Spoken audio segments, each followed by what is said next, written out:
नमस्कार मित्रमंडळी, मी दीपा गवी स्वागत करते तुम्हा सर्वांचं आपल्या छोट्याशा यूट्यूब चॅनलवरती। तर मंडळी, आज आपण इव्हनिंग स्नॅक्स बनवलेला आहे आणि अगदी झटपट बनतं आणि चहासोबत तुम्ही याला खूप एन्जॉय करू शकता, लहान मुलांना सुद्धा देऊ शकता किंवा समजा जर लहान मुलांची ट्रिप वगैरे असेल तर त्यांना हे स्नॅक्स तुम्ही डब्यातून देऊ शकता किंवा बाहेरगावी फिरायला जात असाल तरीसुद्धा हा झटपटचा स्नॅक्स बनवून घेऊन जाऊ शकता। चला तर आता झटपट स्नॅक्स बनवायला सुरुवात करूया। तर सर्वात पहिल्यांदा मी इकडे 1 वाटी इतकं मैदा घेतले आणि अगदी पाव वाटी इतकं रवा घेतले।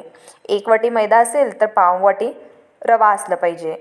तर चला मग मी इकडे आता रवा आणि मैदा चांगला चाळून घेतला। आता काय करायचं, 1 चमचा मोठं जिरे घ्यायचं, हातावरती थोडंसं क्रश करायचं आणि मग त्या पिठामध्ये घालायचं। त्यानंतर ओवासुद्धा 1 चमचा घ्यायचा, हातावरती थोडासा क्रश करायचा आणि पिठामध्ये घालायचा। तर मंडळी, ओव्यामुळे ना आपलं स्नॅक्स पचतंसुद्धा आणि चवीलासुद्धा छान लागतं।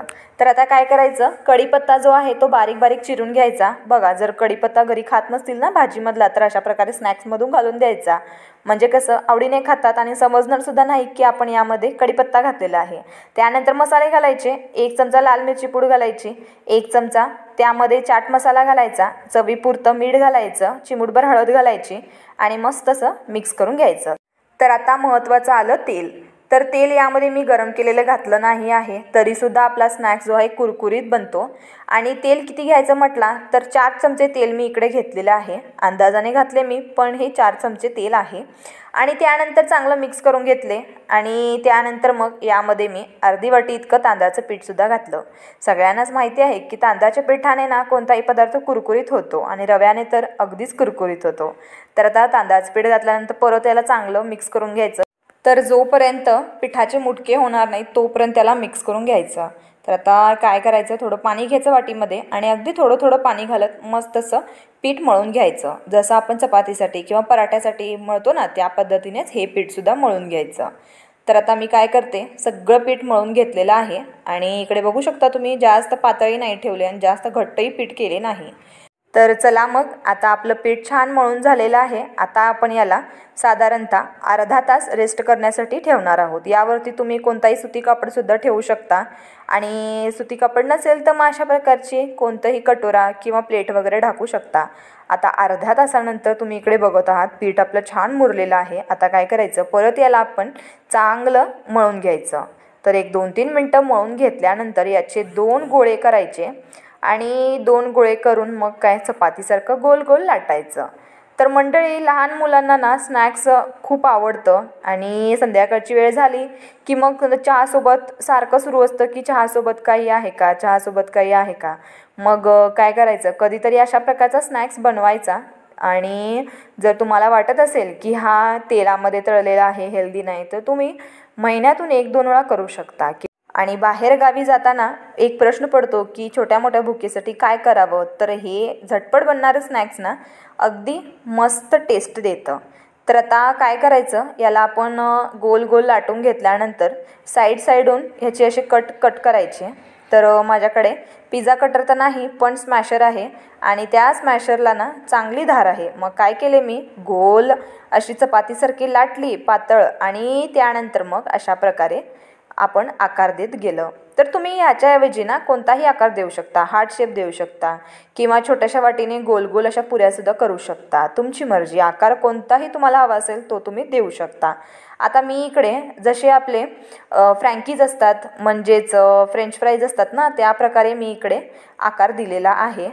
तर मंडळी, हे स्नॅक बनवताना ना सर्वात महत्त्वाचा पार्ट जो आहे कटिंग करणे, कारण यानेच आपला पदार्थ जो आहे तो अगदी छान दिसतो आणि ॲट्रॅक्टिव्ह वाटतो। तर मंडळी, तुम्हाला कोणताही आकार आवडत असेल तर तो तुम्ही कट करून घ्या। मला तरी कटिंग करायला फार आवडतं। तर मी इकडे आता बनवून घेतले सगळे पीसेस छोटे छोटे। आता काय करते, उरलेल्या पिठाचे सुद्धा आपण इकडे पीसेस करून घेऊयात। तर एकदाच जे आहे आपण हे करून घेणार आहोत, कारण हे ना स्नॅक्स लगेच तळतं, जास्त उशीर लागतच नाही, अगदी 3-4 मिनटातच हे चांगले कुरकुरीत असे तळून येतात। मग काय करायचं, जितकं पीठ आहे ना सगळं ते लाटून घ्यायचं, शेप देऊन घ्यायचे, कटिंग करून घ्यायचं आणि मग एकदाच तळाला बसायचं।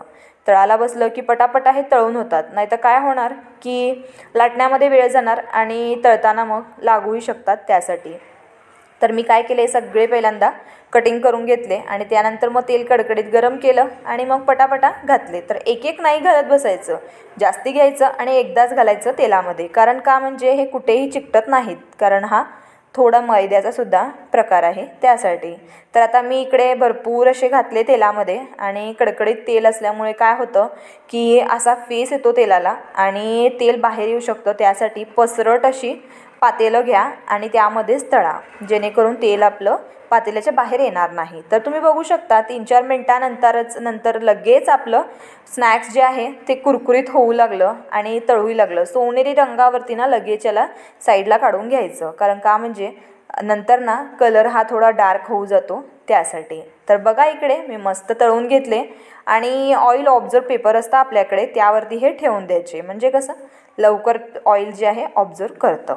तर आता काय करायचं, अशाच पद्धतीने बाकीचे सुद्धा स्नॅक्स सगळे तळून घ्यायचे. तर मंडळी आता आहे महत्त्वाचा भाग, म्हणजे तो कोणता म्हणत असाल तर मसाला. तर यावरती जो आपण एक मसाला घालणार आहे ना, चटपटीत मसाला, त्याने ना आपल्या स्नॅकला अजून जास्ती चव येते. तर तुम्ही हवं असल्यास हा तो प्रकार करू शकता किंवा जर समजा स्किप करायचं असेल तर स्किपसुद्धा करू शकता, पण चवीला मात्र अगदी उत्तम लागतो. तर तो कोणता मसाला बघणारच आहोत आपण आता.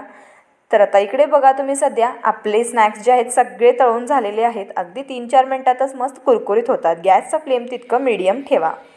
तर आता अशा पद्धतीने मी सगळे स्नॅक्स तळून घेतले आणि त्याच परातीमध्ये ज्यामध्ये आपण पीठ मळलं होतं त्याच्यामध्येच हे सगळे स्नॅक काढून घेतले आणि त्यानंतर तुम्ही बघू शकता इकडे आता कुरकुरीत आपले स्नॅक्स झालेले आहेत. आता चला तयार करूया मसाला. तर मसाल्यासाठी सर्वात महत्त्वाचं चाट मसाला 1 चमचा आणि त्यानंतर मग यामध्ये आपण घातलं पिठी साखर 1 चमचा. तर मंडळी पिठी साखर जी आहे अगदी बारीक असावी.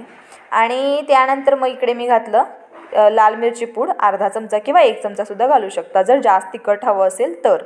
आता काय करायचं, हा मसाला चांगला मिक्स करून घ्यायचा आणि त्यानंतर स्नॅक्सवरती असा वरून घालायचा. इतका टेस्टी लागतो म्हणून सांगू तुम्हाला, आंबट गोड तिखट अशी चव ना मस्त येते पदार्थाला. तर आता काय करायचं, याला मसाला घालून ना चांगलं मिक्स करून घ्यायचं. आणि हो, हा जो स्नॅक आपण बनवलेला आहे ना तो तुम्ही आरामात 1 महिना ठेवून खाऊ शकता, काही होणार नाही. तर आता मी काय केले, आमच्या घरी थोड्या मुली आल्या होत्या आजूबाजूच्या, त्यांनासुद्धा हे स्नॅक्स दिले आणि माझ्या नवरोबांनासुद्धा दिले आणि मस्त चहासोबत आम्ही एन्जॉय केलं. तर तुम्हीसुद्धा नक्की एन्जॉय करा बरं का. आणि बघा इकडे मस्त असं कुरकुरीत झालेलं आहे. अगदी हातावर जरासं तोडला ना की अगदी अशी पुडच होते. इतकी छान आपली स्नॅक्स जे आहे तयार झालेलं आहे, अगदी मस्त कुरकुरीत. चहासोबत एन्जॉय करा आणि आवडलं तर तुम्हाला माहितीच आहे सबस्क्राईब करा आणि जास्तच आवडलं तर शेअरसुद्धा करा. आणि हो, जर व्हिडिओ आवडला असेल तर नक्की कमेंट करा आणि व्हिडिओला एक लाईक करा. भेटू पुन्हा अशा नवीन रेसिपीसोबत. तोपर्यंत स्वस्त रहा आणि मस्त रहा.